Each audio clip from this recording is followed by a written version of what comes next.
Hi friends, అందరికీ నమస్తే. Welcome to Mini Logs. అందరికీ ముందుగాల భోగి శుభాకాంక్షలు. ఈరోజు భోగి స్పెషల్ నేను ఏమేమి వంటలు చేశాను ఏంటి అనేది మీతోనైతే షేర్ చేసుకుంటాను. ఏమేమి చేశానంటే ఫస్ట్ పులిహోర చేశాను, అన్నం, దోసకాయ పచ్చడి, అలానే టమాటా పప్పు, సకినాలు, అరిసెలు ఇవన్నీ చేశానన్నమాట. నేను ఏ విధంగా చేశాను ఏంటి అనేది ఇప్పుడు మనం పూర్తి వీడియోలోకి వెళ్ళి తెలుసుకుందాం. ఫస్ట్ అయితే నేను ఒక రోజు ముందుగానే పెసరపప్పు అయితే నానబెట్టాను. ఒక పావు కేజీ ఉంటుంది.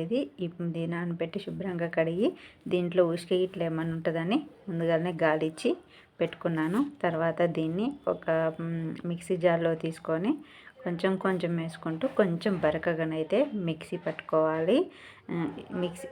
మరీ మెత్తగా అయిందనుకో గారెలు అయితే మంచిగా రావు. మిక్సీ పట్టుకున్న తర్వాత దీంట్లో కొంచెం పచ్చిమిరపకాయలు, అలానే కొద్దిగా అల్లం ముక్కలు కూడా వేసుకొని రెండో టైంకి కొన్ని పచ్చిమిరపకాయలు, అల్లం, కారానికి సరిపడా పచ్చిమిరపకాయలు కూడా వేసాను. అలా కొంచెం జీలకర్ర, కావాలంటే మీరు కొన్ని వెల్లుల్లి కూడా వేసుకోవచ్చు. నేను వెల్లుల్లి అయితే వేయలేదు. ఇది మెత్తగా మిక్సీ పట్టాను. చూసారు కదా, ఈ విధంగా ఫస్ట్ టైం కొంచెం బరకగా పట్టాను. రెండోసారి కొద్ది అంతనే పప్పు ఉంది, అందులో కొన్ని పచ్చిమిరపకాయలు అవన్నీ వేసి మిక్సీ పట్టాను. ఈ విధంగా మిక్సీ పట్టుకున్న తర్వాత మొత్తం ఇందులోకి వేసుకొని మొత్తం మిక్స్ చేసుకోవాలి. ఇప్పుడు మనము ఇందులో పప్పు వేసుక కలుపుకున్న తర్వాత దీంట్లో కొన్ని ఆనియన్స్, అలానే కొత్తిమీర, పుదీనా, కరివేపాకు ఇవన్నీ వేసుకోవాలి. ఇవన్నీ వేసుకున్న తర్వాత దీంట్లో మీరు కావాలంటే కొంచెం జీలకర్ర వేసుకోండి. మనం ముందుగానే వేసాం కాబట్టి అలా కొంచెం వేసుకోండి. అలాంటి టేస్ట్కి తగ్గట్టు కొంచెం సాల్ట్ అన్నీ వేసుకున్న తర్వాత దీన్ని మొత్తం బాగా కలుపుకోవాలి. అన్నీ కరివేపాకు, పుదీనా, కొత్తిమీర, ఆనియన్స్ అన్నీ కలిసేటట్టు కలుపుకొని పక్కన పెట్టుకోవాలి. అలానే స్టవ్ ఆన్ చేసి కళాయి పెట్టుకొని డీప్ ఫ్రై కోసం ఆయిల్ అయితే పెట్టాను.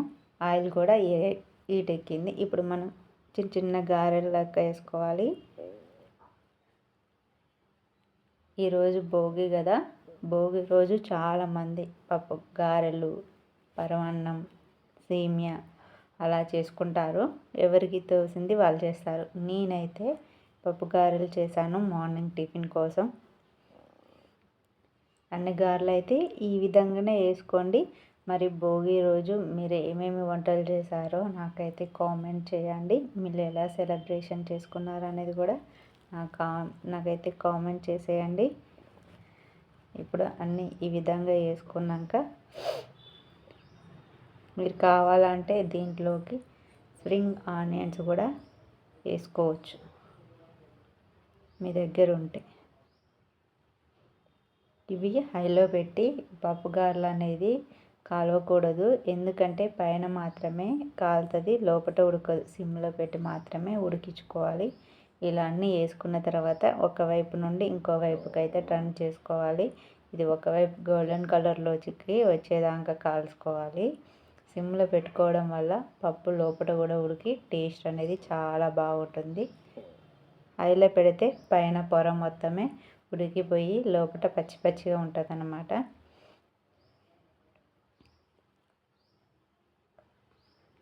ఇలా అన్నీ కాలిన తర్వాత ఇవి తీసుకొని ఒక బౌల్లోకి అయితే వేసుకొని మళ్ళీ రెండో టైం కూడా సేమ్ ఈ విధంగానే వేసుకోవాలి. చూసారు కదా, మంచి కలర్లోకి వచ్చినాయి. దీన్ని పల్లి చట్నీతో కానీ తినొచ్చు, లేకపోతే ఉట్టి అయినా తినొచ్చు. దీనికి పప్పుగారెలోకి పల్లి చట్నీ అయితేనే టేస్ట్ అనేది చాలా బాగుంటుంది. మీరు కూడా ఒకసారి ట్రై చేయండి. నేను మళ్ళోసారి కూడా వేస్తున్నాను. మొత్తం పిండి అయితే చేయట్లేను, కొంచెం పిండి మాత్రమే చేస్తున్నాను. మళ్ళీ రేపు సంక్రాంతి పండగ కదా, అందుకనే రేపు కూడా కొంచెంకి అయితే ఉంచాను. ఇవి అన్నీ వేసుకున్న తర్వాత ఇవి కూడా కాలిపోయినాయి. చూసారు కదా, మంచి కలర్లోకి వచ్చినాయి. ఇవి తీసుకొని పక్కన పెట్టాను. ఇంకోటి ఐటెం వచ్చేసి ఏంటంటే పులిహోర, చింతపండుతోని పులిహోర అయితే చేస్తున్నాను. చింతపండు చిక్కగా నానబెట్టుకొని ఇలా పులుసు లెక్క చేసుకొని దీన్ని బాగా తిక్కుగా వచ్చేదాకా ఉడికించుకోవాలి. దీంట్లో నేను కొంచెం నూనె వేసి కొంచెం పసుపు వేసాను, 2-3 పచ్చిమిర్చి వేసాను. వేసిన తర్వాత దీంట్లోనే జీలకర్ర పొడి, ధనియాల పొడి అలానే అన్నీ వేసి బాగా మరిగించాను. తర్వాత అవి దగ్గర పడేలోపు తాలింపు అయితే పెట్టాను. స్టవ్ ఆన్ చేసి కళాయి పెట్టి అలా ఆయిల్ పోసుకొని పల్లీలు, కొంచెం శనగపప్పు, కొన్ని జీడిపప్పులు, అలానే కచ్చాపిచ్చా దంచిన వెల్లుల్లి, 2 ఎండుమిర్చి, అందులో పచ్చిమిర్చి వేసాను కాబట్టి దీంట్లోనైతే ఎండుమిర్చి వేసాను. ఇవి బాగా ఫ్రై అయ్యేదాకా వేయించుకోవాలి.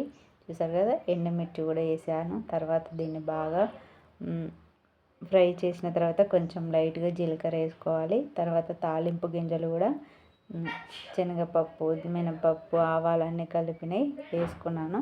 అలానే కొంచెం మెంతులు కూడా వేసాను. మెంతులు వేయడం వల్ల మంచి టేస్ట్ అనేది వస్తుంది. మీరు కూడా ఒకసారి ట్రై చేయండి. దీంట్లో అలానే మిరియాల పొడి కూడా వేసాను. కొంచెం ఘాటు ఉంటుంది, బాగుంటుంది, టేస్ట్ కూడా సూపర్ ఉంటుంది. ఇవన్నీ వేసిన తర్వాత కొంచెం కరివేపాకు కూడా వేసాను. కొంచెం కరివేపాకు వేసిన తర్వాత ఇది కొద్దిగా చిటపట్లు ఆడేటప్పుడు కొంచెం పసుపు అనేది యాడ్ చేసుకోవాలి. ఇవన్నీ మంచిగా వేగిపోయినాయి కాబట్టి ఇప్పుడు ఇందులోకి కొంచెం పసుపు వేసుకోవాలి. పసుపు వేసుకొని బాగా కలుపుకోవాలి. నేనైతే ఇది తాలింపు అయింది. ఇప్పుడు మనం దగ్గర పడ్డది కదా చింతపండు పులుసు, అందులోకి ఈ తాలింపు అనేది వేసుకొని ఒక 2 నిమిషాలు పక్కకు పెట్టామనుకోండి, ఈ తాలింపు మొత్తం పులుసులో కలిసి మంచిగా టేస్ట్ వస్తుంది అనమాట. ఇంతలోకి అన్నం కూడా చల్లారబెట్టాను. ఇలా బాగా కలిపితే టేస్ట్ బాగుంటుంది. ఇప్పుడు చూసారు కదా, నేనైతే కొద్దిగా అంతనే అన్నం తీసుకున్నాను. ఈ అన్నం కొంచెం సాల్ట్ వేసుకొని బాగా అన్నాన్ని మొత్తం మిక్స్ చేసుకోవాలి. ఇలా మిక్స్ చేసుకున్న తర్వాత ఉప్పు మొత్తం కలిసేటట్టు కలుపుకోవాలి అన్నం మొత్తంలోకి. తర్వాత మనం తాలింపు పెట్టుకున్నాం కదా చింతపండుది, మొత్తం ఇందులో గుజ్జు చేసుకుంటూ మంచిగా పులిహోర అయితే కలుపుకోవడం. చాలా బాగుంటుంది చింతపండు పులిహోర. చాలామందికి ఇష్టమై ఉంటుంది. ఈ చింతపండు పులిహోర ఎంతమందికి ఇష్టమో నాకైతే కామెంట్ చేయండి. చింతపండు పులిహోర కూడా రెడీ అయిపోయింది. చూస్తుంటేనైతే నాకైతే నోరు ఊరిపోతుంది. చాలా బాగుంది కదా.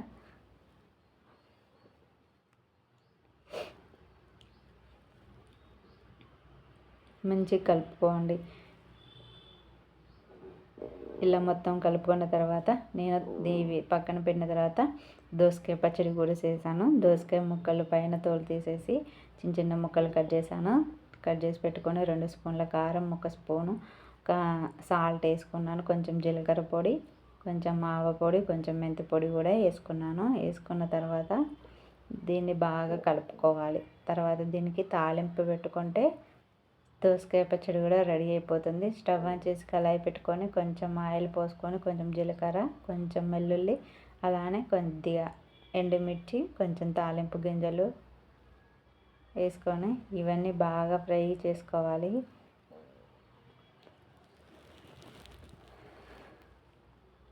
ఇవన్నీ బాగా ఫ్రై చేసుకున్న తర్వాత దీంట్లో కొంచెం కరివేపాకు కూడా వేసుకోవాలి. కరివేపాకు కూడా కొంచెం వేగినాక చిటపట్లు అన్నాక కొద్దిగా పసుపు వేసుకోవాలి.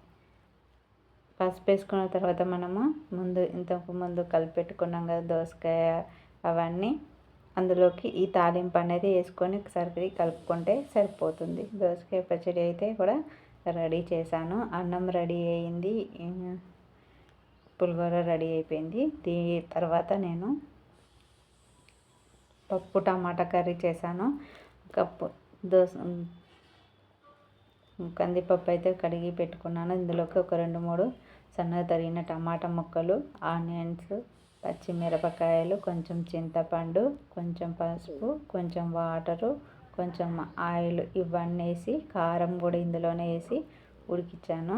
కారం ఇందులో వేయడం వల్ల తర్వాత వేసామనుకోండి, పప్పు ఉడికిన తర్వాత కారం అనేది వస్తుంది. ఇందులో వేసామనుకోండి, దీంతో పాటు పప్పులో పాటు కారం కూడా ఉడికిపోతుంది. ఇప్పుడు టేస్ట్ కూడా చాలా బాగుంటుంది. పప్పు కూడా ఉడికిపోయింది. ఒక పక్క తాలింపు కూడా పెట్టిగా రెడీగా ఉంది. చూసారు కదా ఎంత చక్కగా ఉడిపోయింది. దీంట్లో టేస్ట్కి సరిపడా సాల్ట్ కూడా వేసుకొని ఒకసారి సాల్ట్ కారం సరిపోయిందో లేదో చూసుకోవాలి. నేను కొన్ని పచ్చిమిర్చి వేసాను కాబట్టి కొద్దిగానే కారం వేసాను. వేసిన తర్వాత ఇవన్నీ ఉప్పు సరిపోయిందో లేదో చూసుకుంటే సరిపోతుంది. దీంట్లోకి కూడా నేను ముందే తాలింపు పెట్టుకొని ఉంచుకున్నాను. పప్పులో కొంచెం ఆనియన్స్, తాలింపులో ఆనియన్స్ వేసి చూడండి. తాలింపు పెట్టేటప్పుడు పప్పు టేస్ట్ అనేది చాలా బాగుంటుంది. నేను అలానే కొంచెం సైడ్కు చారు కూడా చేశాను, అది తీయలేదు. వీడియో అనేది ఇంకా పెద్దగా అవుతుందని తీయట్లేదు. చారు పచ్చిపులుసు కూడా చేశాను అన్నమాట. అన్నీ రెడీ అయిపోయాయి. లంచ్ టైం కూడా అయింది. టేస్ట్ చేసి ఎలా ఉందో చెప్తాను. వంటలు అయితే అన్నీ రెడీ అయిపోయినాయి. ఇవి ఇందులోకి నేను ఏమేమి పెట్టుకున్నామంటే పులిహోర పెట్టాను. అలానే నిన్న నేను కొన్ని పిండి వంటలు అయితే చేశాను. సకినాలు, గారెలు, అరిసెలు చేశాను. అది షార్ట్ వీడియో తీసి పెడతాను. సకినాలు కూడా చాలా బాగున్నాయి. ఈసారి సంక్రాంతి స్పెషల్స్ అయితే చాలా బాగా కుదిరినాయి. టేస్ట్ కూడా సూపర్ ఉంది. నా వీడియో నచ్చినట్లయితే లైక్ చేయండి, షేర్ చేయండి, అలానే సబ్స్క్రైబ్ చేసుకోండి.